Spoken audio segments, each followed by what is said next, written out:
WDHA's Reconnect with Rockers. I'm so happy when I get to reconnect with the face that I think I haven't seen in a long time and is a friend, and it's Kevin Martin from Candlebox.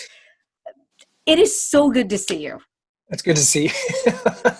I'm so happy to see you. I feel like I haven't seen you in 100 years.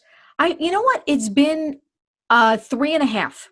Because I looked at some old pictures from when you came by with Candlebox, when the last record came out. And I think it's been 3.5 years, a little bit under 4 years, I should say.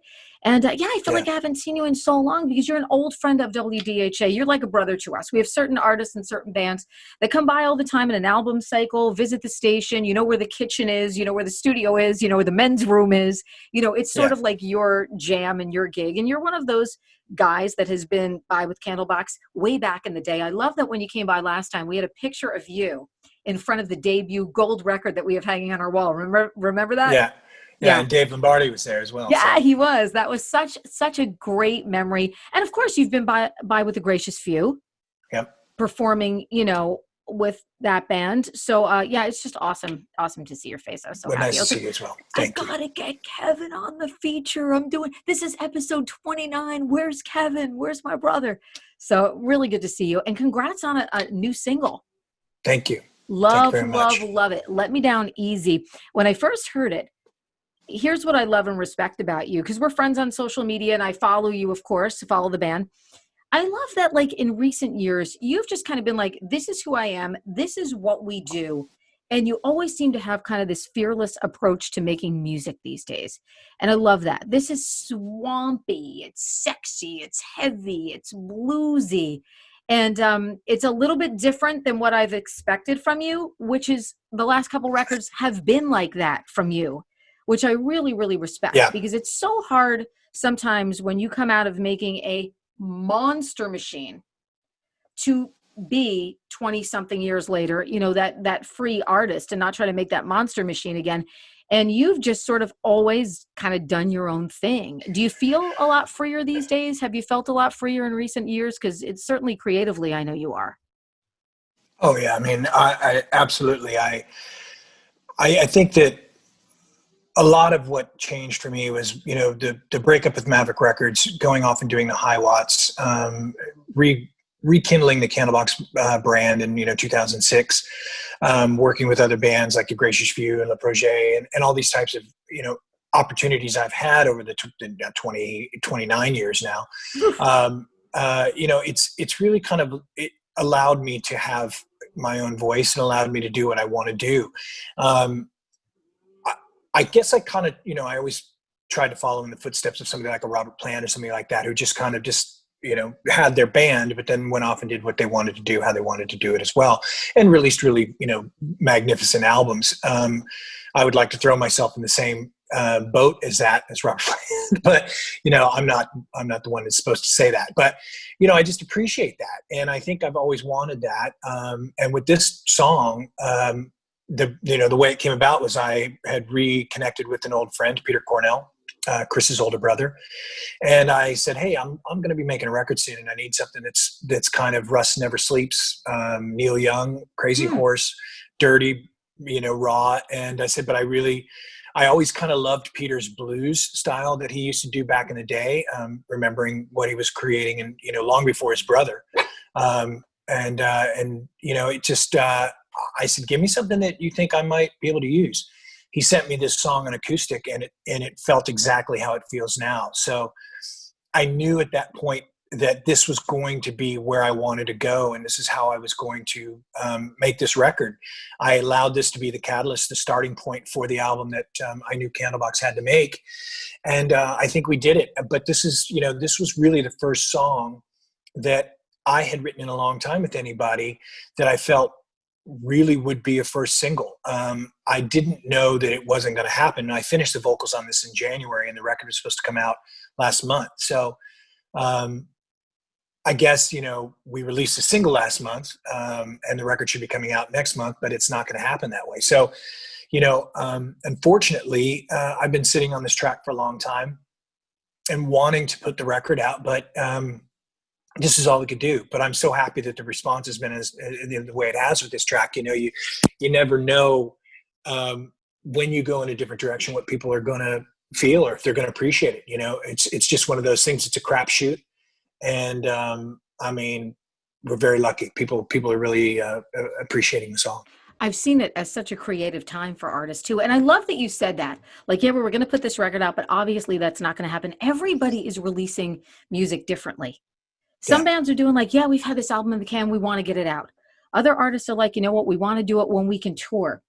yeah, I had Amy Lee from Evanescence on this feature with me last week, and she said, you know what, we're doing an album now kind of in real time. So yeah, as we record songs, we're going to decide which ones to release. So everybody's doing something different. And I think that that's fantastic. I think it's great for music. I think it's fantastic and great for music. I want to talk about your relationship a little bit with Peter. You guys have known each other for a long time. You came, I mean, obviously everybody knows, out of that 90s scene. You knew a lot of these guys. You knew Chris and you knew Lane from Alice in Chains. And I mean, you kind of moved through it. I like to say unscathed because you've been still making music and doing, but a lot of these guys did not come out of that period of time yeah, that way. I mean, when you think of the first Candlebox record, 1, 2, 3, 4+ times platinum, I mean, just crazy. You had that success that yeah. those bands of that era had. And so obviously you've known Peter for a long time. So what do you remember, about that period of time? And what do you think helped you come out of that the way that you did? Well, I mean, probably just good parenting. I had great parents and that were married for 42 years until my father passed. So, I mean, I had a really good family foundation. I was I had a lot of drugs. I was doing drugs when I was old. So that probably saved me from, going down the deep end when I became a musician and a somewhat of a rock star, if you will, in the 90s. But, I had a lot of great friends around me. I had watched a lot of my friends go off the deep end, and I had decided at the age of 18 that was not going to be me. When it comes to people like that, that struggle with addiction, there's only so many times you can tell them that it's going to kill them. And hopefully you pay attention to that and you avoid it yourself, which is what I did. But I think that the magical elements of Seattle were the depression and the darkness and the gray and the rain, that added, fuel to the fire for these guys. I mean, Chris going from being a drummer to being a lead singer in the band, Peter from, God knows how many bands he had. Of course, Lane, Andy, all those musicians that just could produce and produce and produce. I don't really know how I came out unscathed, rather than, like I said, I had really, really good parents that, really cared about me, and we had a great family. My family's very, very close, my brothers and my sister and I. So maybe it's just that kind of that family unit that, people joke about, but it can keep you from, really going on the dark side of things. But Seattle was magical, man. I mean, I moved there from Texas in 1984 when I was 14 years old. And I'd come from, a punk scene that was thriving to this really dirgy, dark rock and roll scene that I had never experienced other than maybe listening to a Black Sabbath record. So to kind of throw yourself in the mix of bands like Tad, Blood Circus, Soundgarden, Screaming Trees, Sister Machine Gun, My Sister's Machine, Grunt Truck. I mean, the list goes on and on. Just this amazing rock and roll in a really, really small town. I think maybe total of 30 square miles is what Seattle is. And a lot of those musicians came from the islands across the water, Bremerton, Bainbridge, Gig Harbor and stuff like that. So they came from this little small town into this big city and were fed, this really great lifestyle that they overindulged in. But, it produced amazing music, and very much like, the punk scene of the 70s in New York. I mean, it's, when you have these artists that are vulnerable to addiction, you also have these artists with that addiction that can become incredibly beautiful and magical musicians. And that sometimes the addiction is what brings out that side, Jimi Hendrix and whatnot. It's that sense of desperation. And it was a purge era. We go through these purge eras where things go away and things come in and things go away and things come in. And it led a revolution. I mean, it took us out of the hair and into, what was real. Yeah. People viewed that scene as being real and, very honest and very authentic. And I mean, now it seems for you, I read that like the single Let Me Down Easy, it came to you like you were able to write it and record it in this short span of time. Why do you think that was? How did it come so quickly?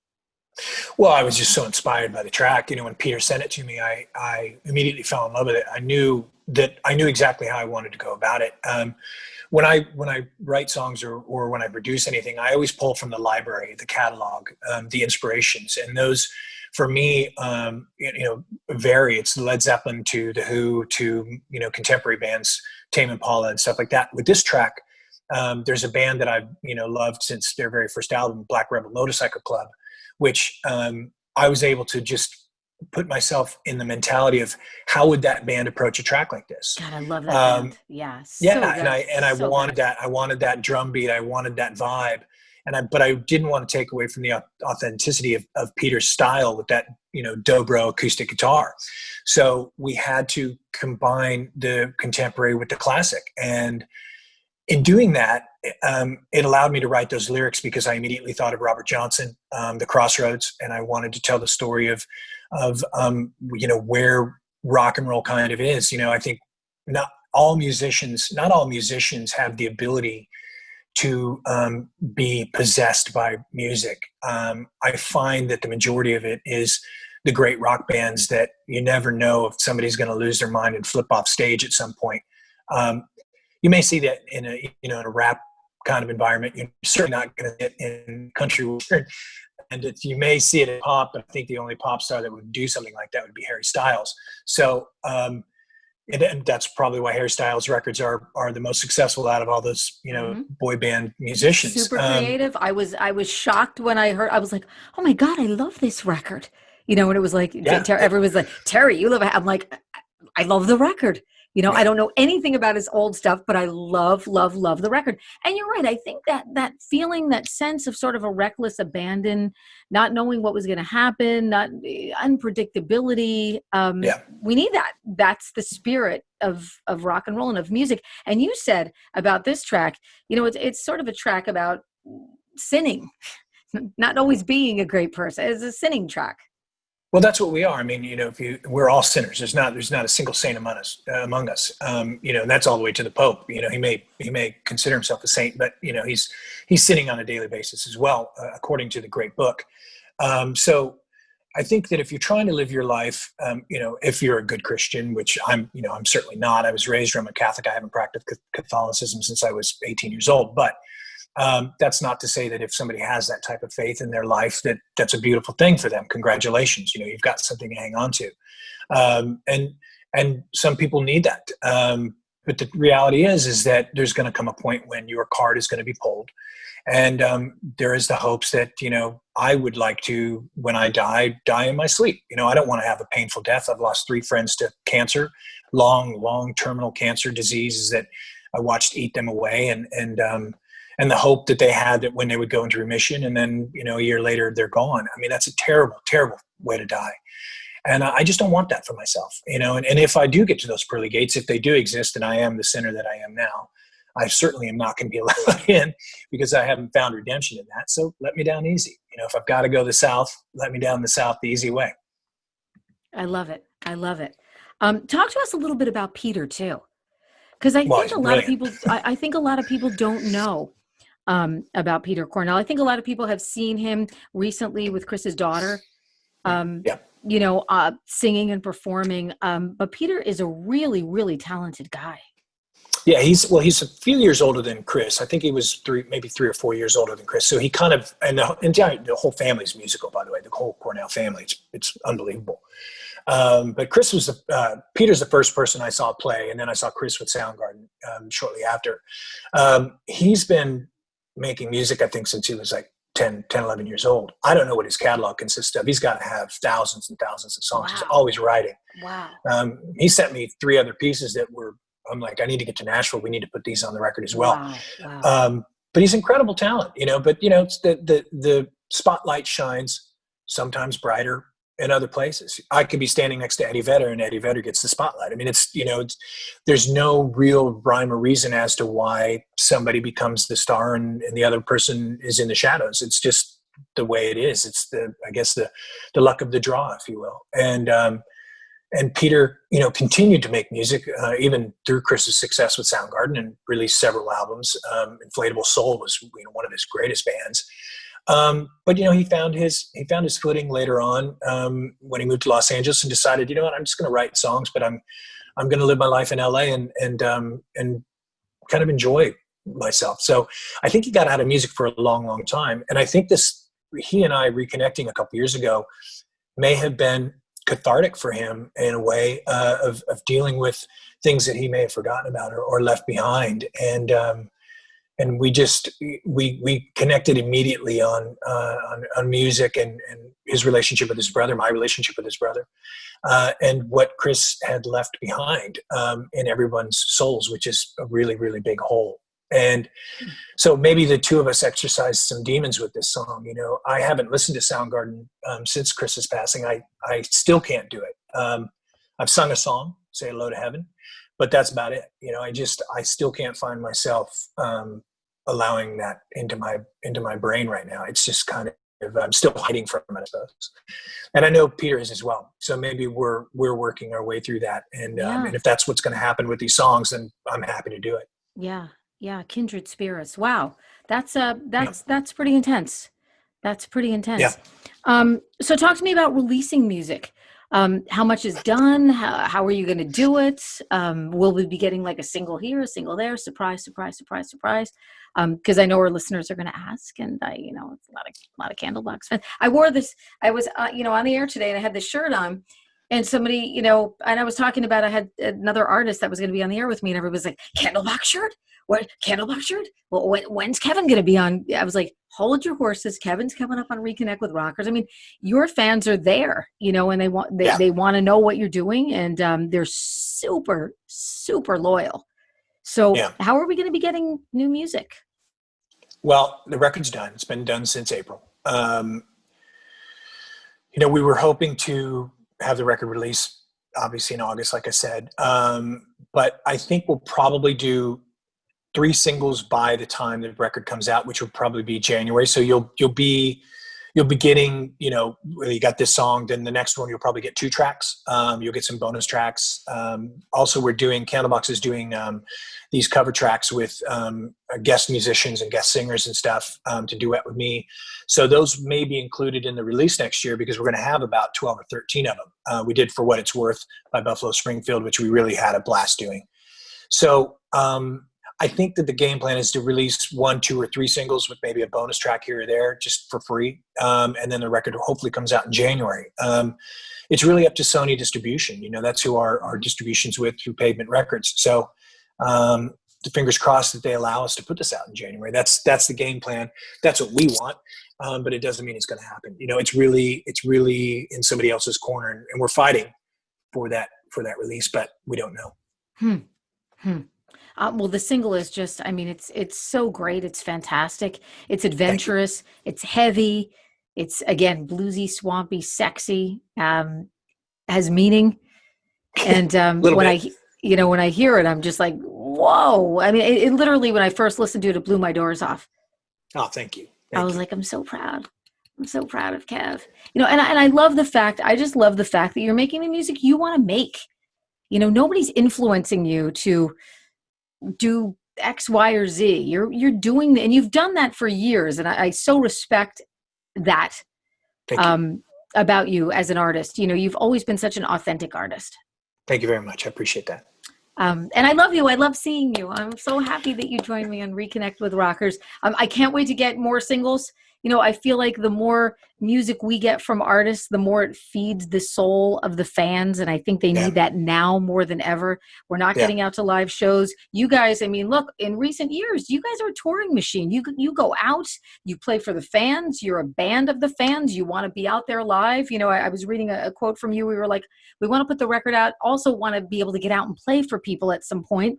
So hopefully that will happen for everybody, and we'll be able to do that safely and go out to live shows and see, our live friends again, because I think everybody really misses it. And, we miss you. I miss you. I miss seeing you in our crazy little studio, and I love the fact that every time you come in and you perform, you're the stand-up guy. Some people are the sit-down people. Some people are the stand-up. I always know we got to get a mic stand for Kevin. He's the stand-up guy. And I'm the same way. I can't do a radio show sitting in a chair. No, I have to stand up because I can't breathe. Nothing moves. Yeah. I'm like stuck. I'm like all smushed together here. So I have to be able to breathe. Plus I'm Italian, so my hands are all over the place. I'm not like the still person. I'm like, rah, so you're the stand-up guy. So I always, the mic stand in front of me. You're my favorite guy to get on that mic stand. Thank you very much. Candlebox, let me down easy. Thank you so much, Kev, for being on Reconnect with Rockers with me. My pleasure. It's great to see you again. Love you. Miss you. See ya. Yay! WDHA's Reconnect with Rockers is powered by Advantage Contracting and by Karis Lock Company.